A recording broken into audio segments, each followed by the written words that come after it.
Hi there, welcome. This is DCC Productions live from Factory Girl on the Danforth.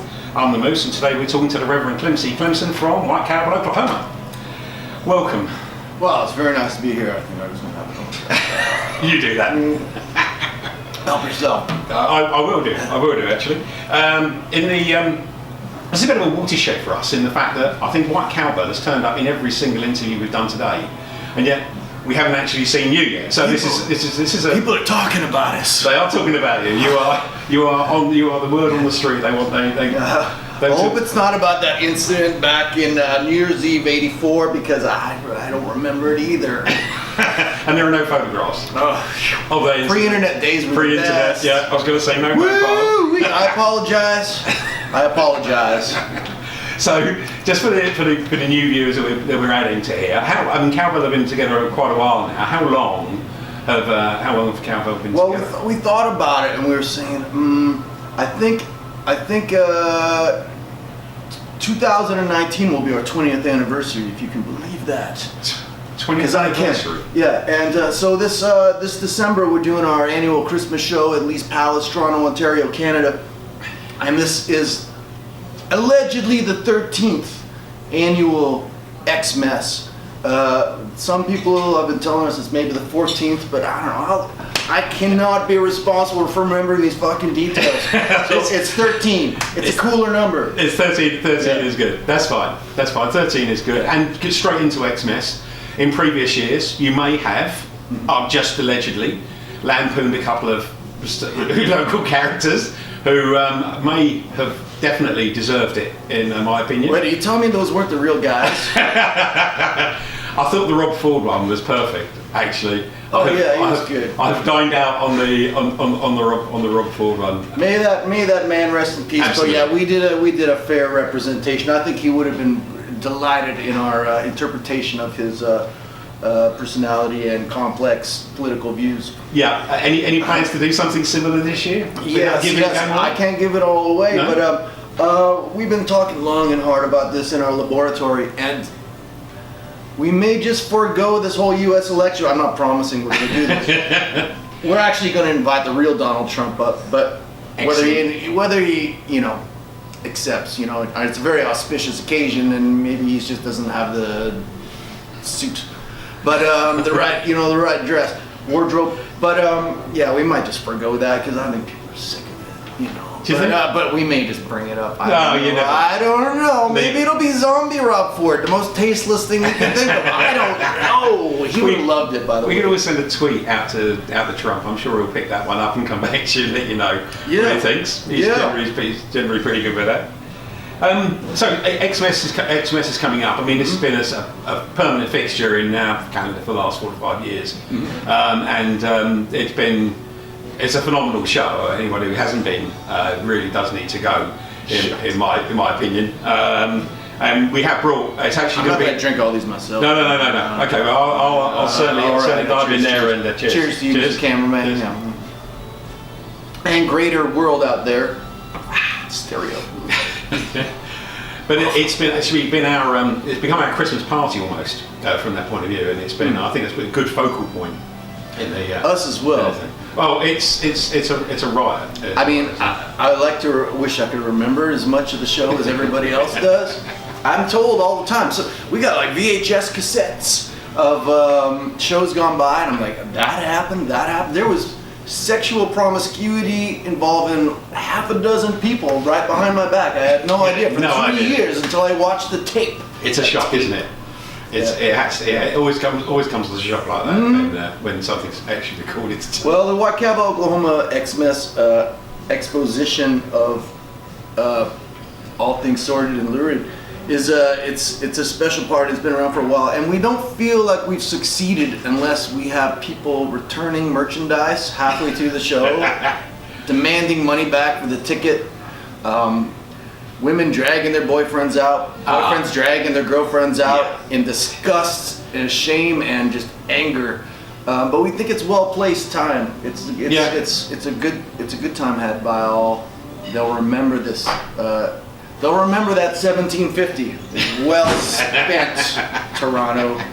That's a good call. Yeah, a couple of years ago it got very messy. I think we were actually ready to go at about 9:30, which doesn't say an awful lot for our ability to drink these days. But certainly we'd actually peaked a little earlier in the evening than we should have done. But, well, that's what happens. That's what happens.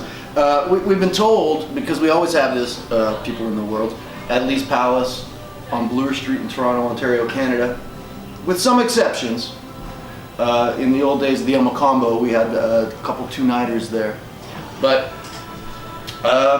we've been told by some establishments in the neighborhood that they have some of their highest bar sales of the year, really? The night of our show, because people do their pre-drinking and then they show up at like 11 o'clock, with Cyclops eye, like yep. Ready for White Cowbell, Oklahoma, and we are ready for them, and that's what we're there. We're a public service. A marriage made in heaven, isn't it? At the end of the day.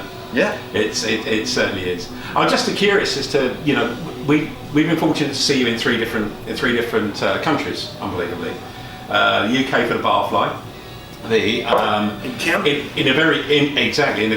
fabulous place, fabulous part of the world, and also in a very interesting area in Amsterdam.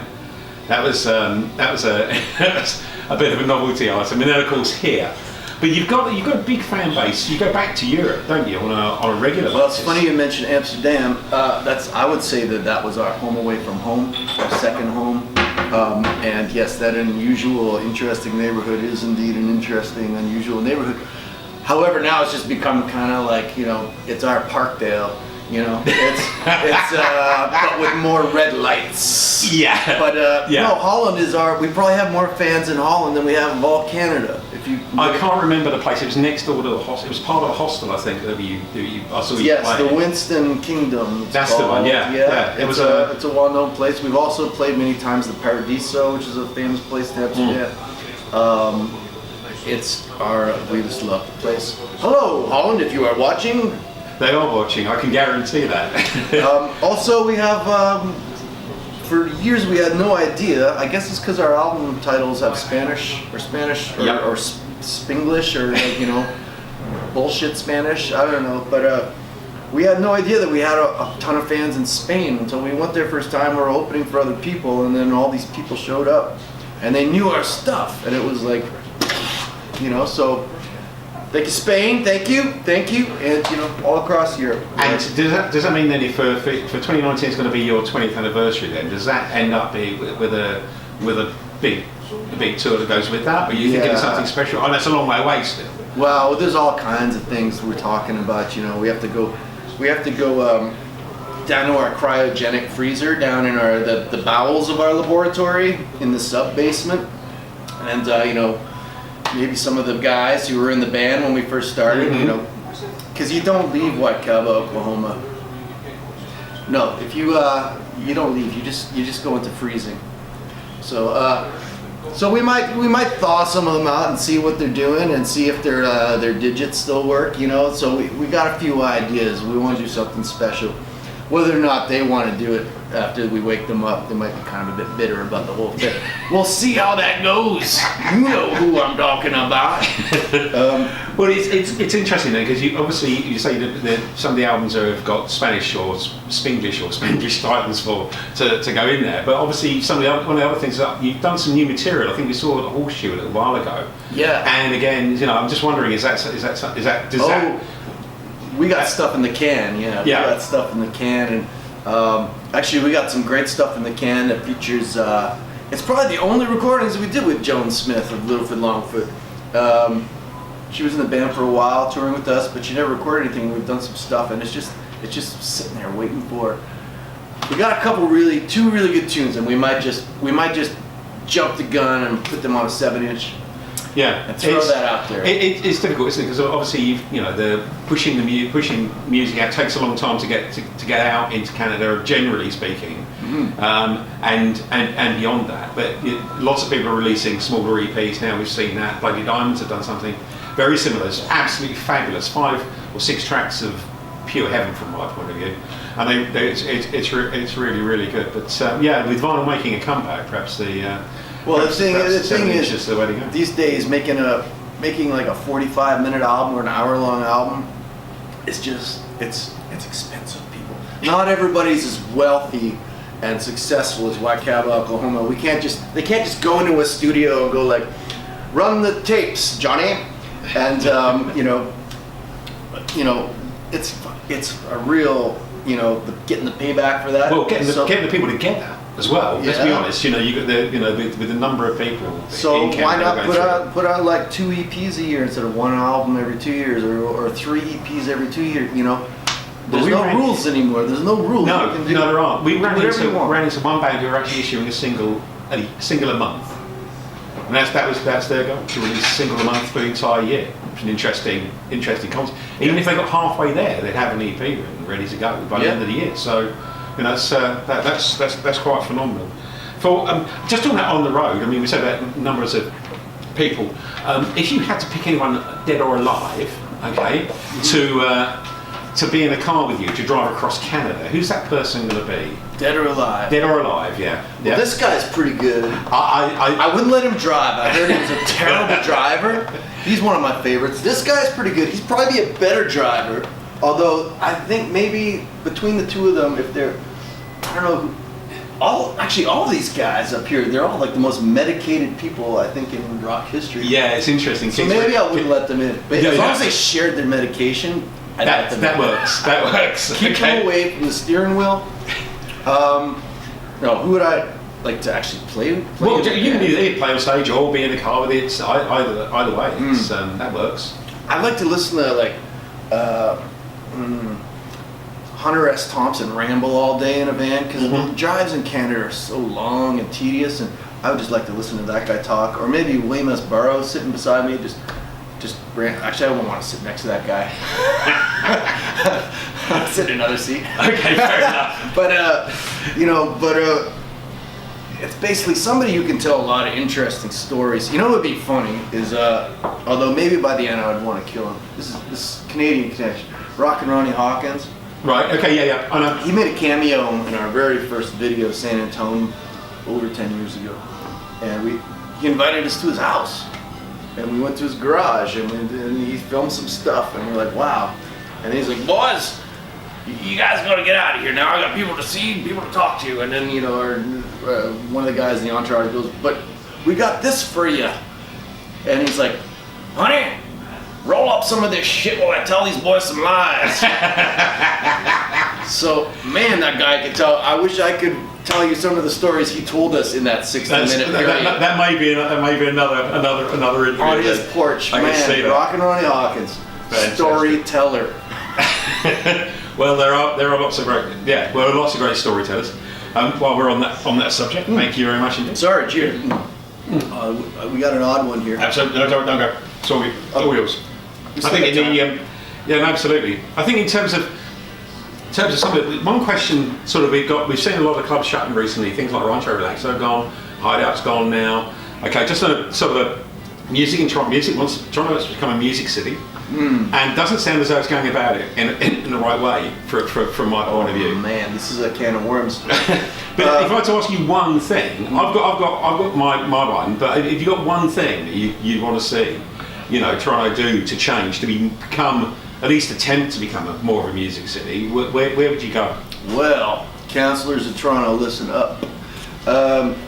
I have so many friends who have had small venues in this place that have had to shut them down. I have friends in Amsterdam who are under pressure. People who run blues bars for 30 years and they're under pressure.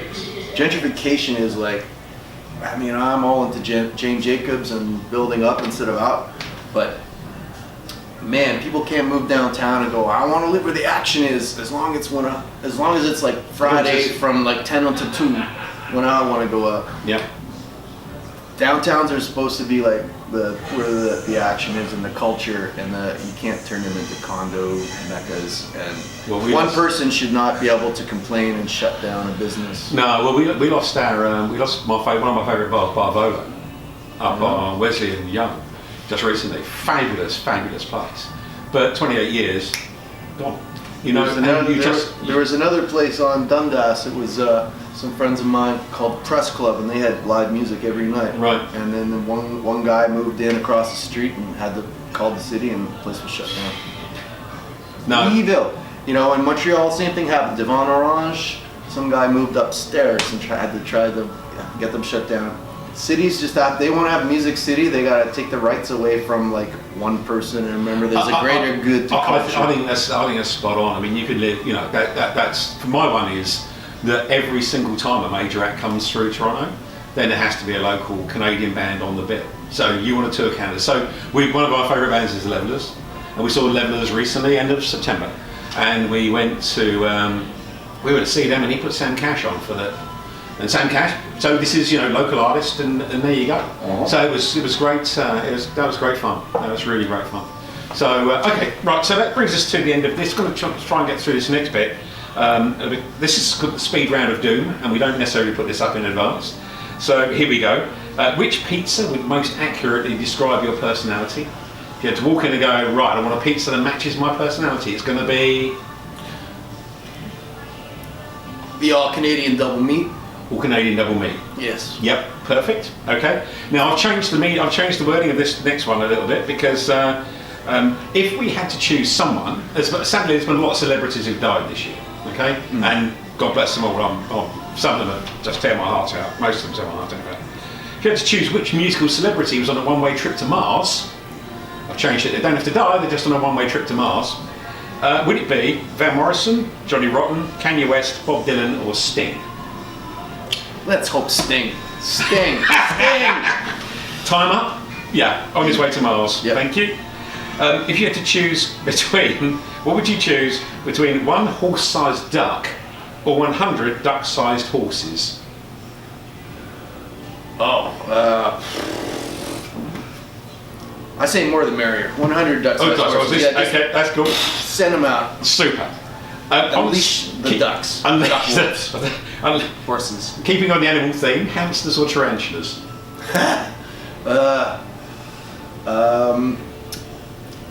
Tarantulas with hamster heads.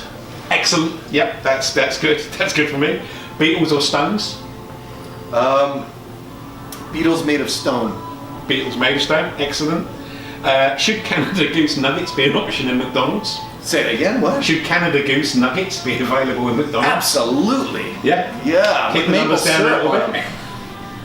Maple syrup and. That's perfect. Yeah, that's all you need, really. Okay. No, that's good. That's good. And which vegetable best describes Toronto? If you had to pick a vegetable out that's going to describe Toronto, where would you go? Brussels sprouts. There's so much nutritional potential, but they look pretty boring. Yeah, they do have that. Yeah, they do have that. It smells like your grandma placed around, don't they? Sorry, I've been waiting for ages to say that. Excellent. Okay, well I think that's probably going to bring us to the end today, where we are. We just want to say, first of all, thank you very much indeed to the Reverend Clem C. Clemson for joining us this afternoon. Details of White Cowbell will be in the credits as they flow through. We always do that. As will the full details of Factory Girl and DCC. I want to thank Yestin and George here for filming with us. Subscribe to DCC, and until next time, thank you. Good night. Good night.